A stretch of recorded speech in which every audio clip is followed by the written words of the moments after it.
Bu Ayu recently took up an extra gig as a motorcycle driver because fish farming is weather dependent and her monthly income tends to fluctuate.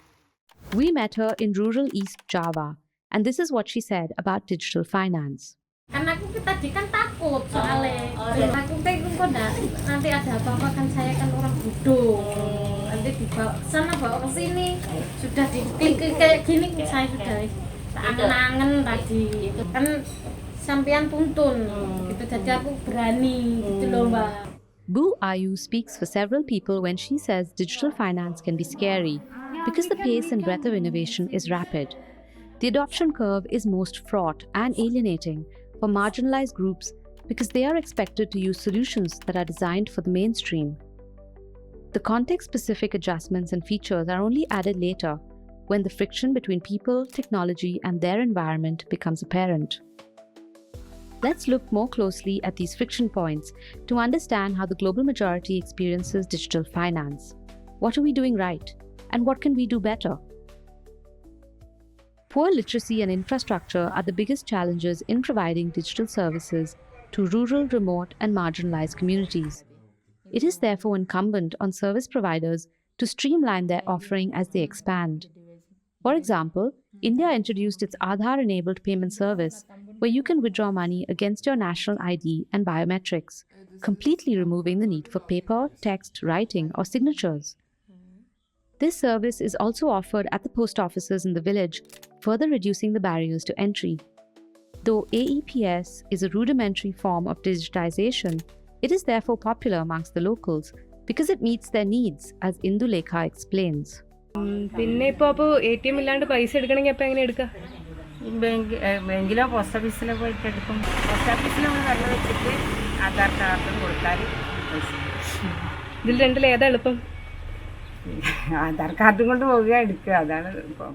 For small merchants in Indonesia managing high payment frequencies, SMS notifications offer a seamless way to track transactions without needing an app. This all-in-one-place approach resonates across all 4 countries. Visual aids like icons and colors can also be used to reduce language and literacy barriers, but they are not standardized across platforms. This can add to people's confusion and stress if they use more than one digital wallet or app, which is often the case. Most service providers also use translation amongst other strategies to meet people where they are, but their approach to language is often technical.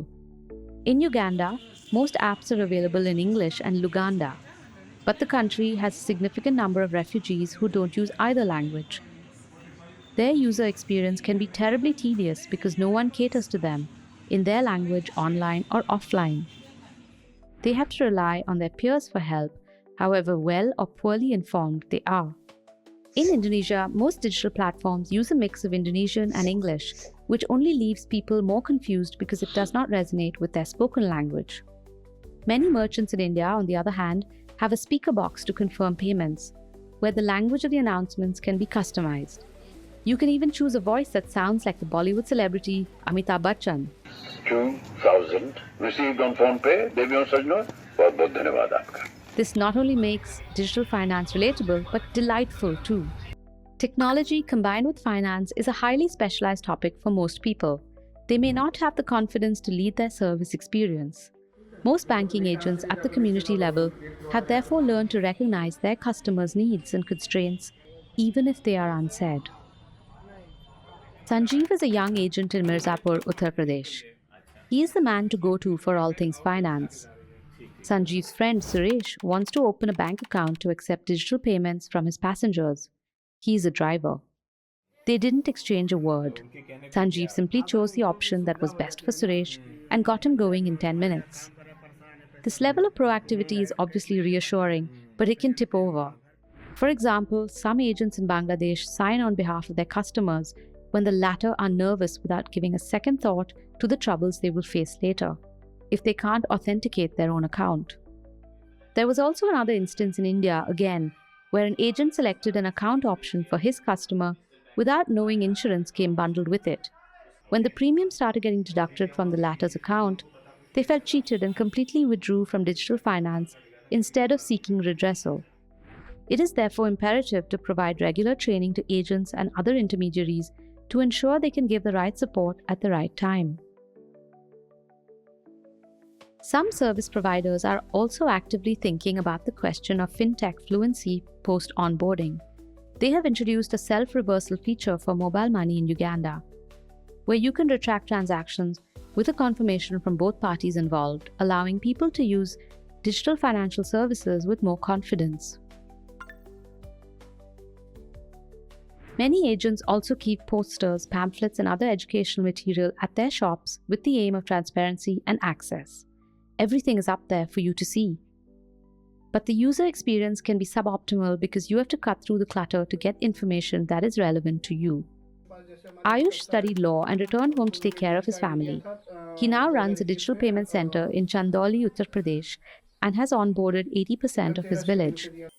When his customers call or visit his center for help, he explains the whole process to them without any paraphernalia.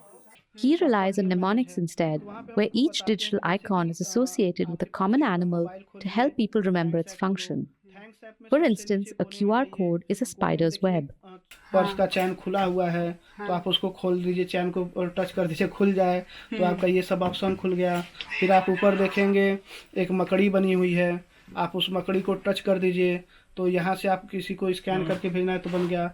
एक छोटी मकड़ी बनी हुई है, उसको खोल दिए तो किसी को पैसा भेजना हो तो आप पे भेज लेगा। हाँ, ठीक है।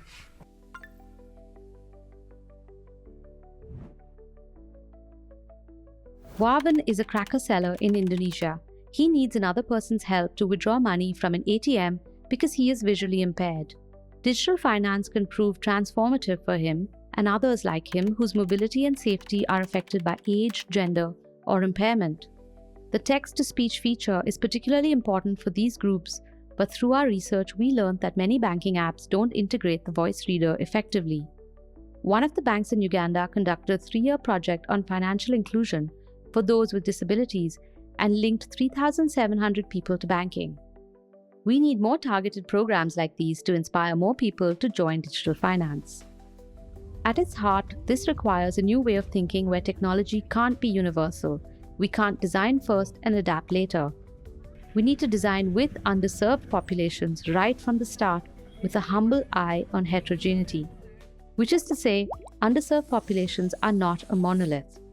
There is a second and third layer of marginalization within them too, in terms of caste, gender, and disability, to name a few elements. How might we improve the user experience of digital finance for the most vulnerable, and in that, make technology truly inclusive? That is the question we would like to leave you with.